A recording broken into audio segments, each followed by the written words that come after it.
ମାଙ୍କ ପୂଜାର ଏଇଟା ସେକେଣ୍ଡ ଭିଡ଼ିଓ। ତ ଆମେ କଳସ ଯାତ୍ରା କରି ଆସିଲା ପରେ ମାଙ୍କ ମଣ୍ଡପରେ ପହଞ୍ଚି ଯାଇଥିଲୁ। ତ ମଣ୍ଡପରେ ଆସି ଫୁଲହାର ଗୁନ୍ଥା ପ୍ରକ୍ରିୟାଟି ଆରମ୍ଭ ହୋଇଯାଇଥିଲା। ମାଙ୍କର ସବୁ ପ୍ରକାର ଫୁଲ, ଗଜରା, ତ ଆମର ଟଗର ଫୁଲ, ମନ୍ଦାର ଫୁଲ, ଏମିତି ଅନେକ ମାଳ, ଯେମିତିକି ବେଲ ପତ୍ରରେ ମାଳ, ଆମ୍ବ ଡାଳ, ତ ଏମିତି ବହୁତ ସାରା ମାଙ୍କର ମାଳ ପ୍ରସ୍ତୁତି ହେଇଗଲା। ପିଲାମାନେ ସବୁ ବସି ଯାଇଥିଲେ ମଣ୍ଡପ ପାଖରେ, ତ ସେମାନେ ବି କିଛି କିଛି ଆମମାନଙ୍କୁ ସାହାଯ୍ୟ କରୁଥିଲେ। ତ ଏଇ ପ୍ରକାରେ ଆମେ ପୂଜାଟି ଆରମ୍ଭ କରିଦେଇଥିଲୁ। ଜଣେ ବିବାହିତ ନାରୀ ମାଙ୍କୁ ସିନ୍ଦୁର ଚନ୍ଦନ ଅର୍ପଣ କଲେ। ତାପରେ ଆମେ ଫୁଲମାଳ ପ୍ରଦାନ କଲୁ। ମାଙ୍କର ଭୋଗ ପ୍ରସ୍ତୁତି ଆରମ୍ଭ ହୋଇଗଲା। ମାଙ୍କର ଭୋଗ ପ୍ରସ୍ତୁତି ଭିତରେ ଆମର ସବୁ ପ୍ରକାର ମାଳ ମାଙ୍କୁ ପିନ୍ଧା ସରିଥିଲା। ମା ଆମକୁ ଆଶୀର୍ବାଦ ଅର୍ପଣ କଲେ, ଆପଣମାନେ ଦେଖିପାରୁଥିବେ। ତ ଆମ ସଜାସଜି ବହୁତ ସୁନ୍ଦର ହେଇଥିଲା। ମା ବି ବହୁତ ସୁନ୍ଦର ଦେଖାଯାଉଥିଲେ। ତ ଏଇ ପ୍ରକାରେ କିଛି ସମୟ ମାଙ୍କର ଆଳତି, ଧୂପ ଦୀପ ପୂଜା ଆରମ୍ଭ ହୋଇଯାଇଥିଲା।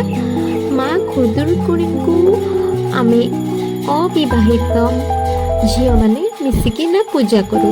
ଏଠି କୌଣସି ନନା ବା ପୂଜାରୀଙ୍କର ଆବଶ୍ୟକତା ନଥାଏ। ତ ଆମେ ମାଙ୍କୁ ଏମିତି ଆଳତି କଲୁ, ଧୂପ ଦୀପ ଆଦି ସମର୍ପିଲୁ। ତାପରେ ଆମର ଷ୍ଟାର୍ଟ ହେଇଗଲା ପୁଷ୍ପାଞ୍ଜଳି ଅର୍ପଣ।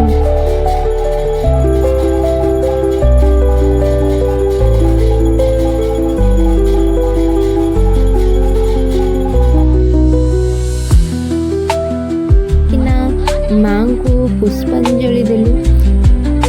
ଜୟ ମା ଖୁଦୁରୁକୁଣି କି ଜୟ, ଜୟ ମା ଭାଲକୁଣି କି ଜୟ।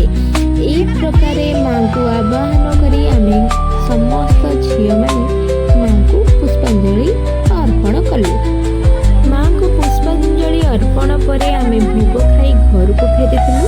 ସକାଳର ପୂଜାର ପରିସମାପ୍ତି ଘଟିଥିଲା। ଘରେ ହେଇଥିଲା ଖିଚୁଡ଼ି ଭାତ, ଆଉ ଖଟେଇ, ବାଇଗଣ ଚଟଣି, ଆଳୁ ଚଟଣି, ଆଉ କଲରା ଭଜା। ତାକୁ ଖାଇଦେଇ ଶୋଇଥିଲି। ପୁଣି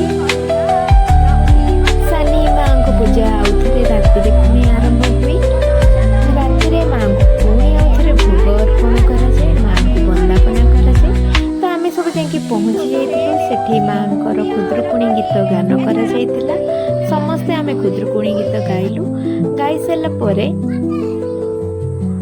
ତାପରେ ମାଙ୍କୁ ଆଳତି କରୁ, ବନ୍ଦାପନା କରୁ, ପୁଣି ଆଉଥରେ ଭୋଗ ଅର୍ପଣ କରାଯାଏ। ତ ଆମେ ବହି ପଢ଼ିବା ଭିତରେ ଭୋଗର ବି ପ୍ରସ୍ତୁତି ହୋଇସାରିଥିଲା। ତାପରେ ମାଙ୍କର ପୂଜା ସମାପ୍ତି ପରେ ଆମେ ସେଇ ଭୋଗକୁ ନିଜେ ଖାଇଥିଲୁ। ଆଉ ବାହାରେ ମଧ୍ୟ ମାଙ୍କୁ ସେଇ ଭୋଗ ଅର୍ପଣ କରାଯାଇଥିଲା। ଏବେ ମାଙ୍କୁ ବନ୍ଦାପନା କରାଯାଉଛି, ଦେଖନ୍ତୁ ଆପଣମାନେ।